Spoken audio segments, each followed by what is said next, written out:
I'm blue, I don't even know how that song goes, to be honest. Does it have words, really? I mean, I think it does.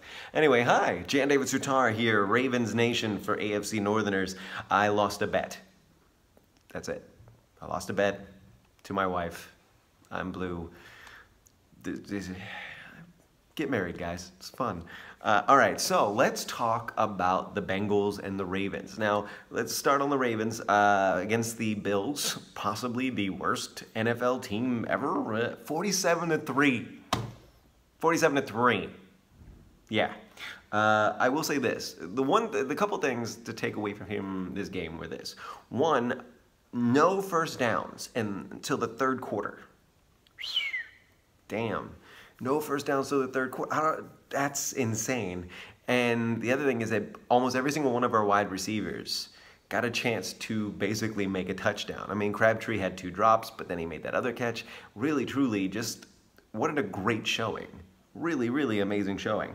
So the bad news for us first. Looking out, it looks like Kennedy is out, which kind of hurts our corner core. Kenneth Dixon breaks my heart. He's on injured reserve. We brought up Turner from the practice squad, which gives me a little hope because I really hope that nobody signed him off of our practice squad.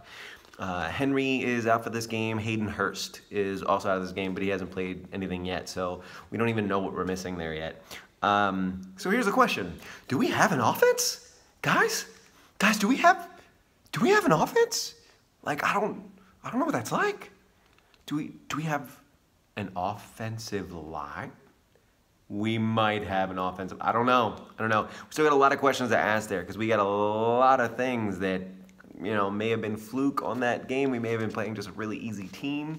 But, man, Stanley and Yonda, whew, Jesus. And our defense just it's fucking Ravens D.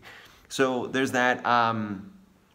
There's some questions that I'm interested in to see whether or not we wind up doing way more of the 2 quarterback kind of schemes. It was interesting seeing Lamar Jackson in there with Flacco at the same time. It didn't go great, but I mean that could just be nerves. Who knows at this point? Really, truly. I still want to see way better from Lamar Jackson. I just want to see better accuracy. I think he's got the arm, but it's the accuracy that matters to me. So I will say that this was a pretty fucking soft game for us to win. That being said, I don't think that it's completely dismissive. I think that we'll see what we're made of in this Bengals game. And so let's kind of get to that. So, Bengals. What do they have going for them? One, A.J. Green and Marvin Lewis, and they just always seem to have our number. Green seems to smoke us no matter what. Mixon is a stud. Mixon's pretty fucking dope. They seem to really always have a way of clicking together, and I mean that deficit comeback was really, truly impressive. So there's some things to be concerned about there. What do they have going against them for us and for them in this game? Well, first of all, they can't cover a tight end. They can't seem to cover a tight end. They don't have Burfict, and they don't know what to do without him. So that helps us because they're not going to have Burfict for our game either. They weren't really good on third downs. Now, granted, the Colts weren't a great team, but they were a hell of a lot better than the Bills, and the Bengals still could not seem to get their third down conversions on track. Their whole right side just kind of kept on blowing up in their faces on offense. They just, could not make a run on the right side. Now, they also had a few issues here with A.J. Green and ball security, but Mark Herman touched on that in his video. I highly recommend you checking that out too. He was talking about that. So here's the question, all right? First of all, will Brandon Williams be able to take care of Mixon? Because he's going to wind up coming right up that alleyway, and we could have some issues there on that line. I will say that Ross could absolutely be a threat. He's a real fast dude. But if you go back and watch footage of him and Marlon Humphrey in college, Humphrey was able to get him, but he's still a speeder. He's a speedy little motherfucker. So it's really going to be interesting to see whether or not we wind up putting Carr or Tavon Young or Humphrey on John Ross. I mean, it's going to be interesting to see what kind of schemes they want up there on the defense. I will say that also going against the Bengals in this is that their run defense is not great. So if Alex Collins can fucking Irish dance his way through that thing, or, you know, also like don't sleep on Buck Allen. Buck Allen is always that workhorse. I love that guy. I would own his jersey if I didn't have enough already. But I like Buck. I think he's a good dude. I'm curious to see whether or not how we are on ball security. Crabtree had 2 drops. He did wind up coming in with a touchdown, but he had those 2 drops. But it's really fucking wet. So what does that even mean? So the other things I'm looking at here on this perspective of this. One is Flacco looks way healthier. Looks way better than he has in all of last season. And we saw a really dominant force out there. And that momentum can really pull you forward, especially that kind of hammering. That being said, they came back from a deficit, right? Bengals came back from a deficit. That's the thing, that's really the thing that, to me, says more about that team than almost anything else, is that they came back from a deficit and they won. Really well done job in that, too. So when I'm thinking about this, I think that our keys to success really are exploiting that their third down problems, really exploiting you know, the fact that they're having a problem covering tight ends.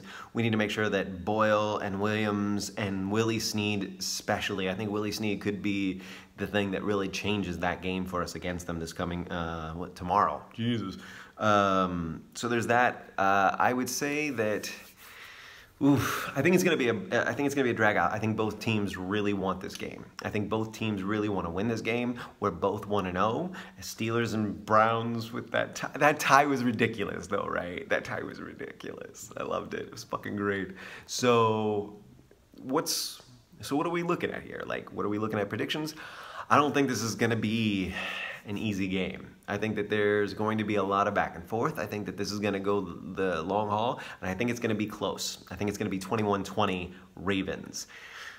It's really close to call, guys. It really depends on whether or not Marvin Lewis has the answer for Joe Flacco, and if he doesn't, that's interesting. But if he does that mean that we go with RG3, or we wind up going with Lamar Jackson, or do we wind up going with all 3? I mean, that could really throw everybody for a fucking loop.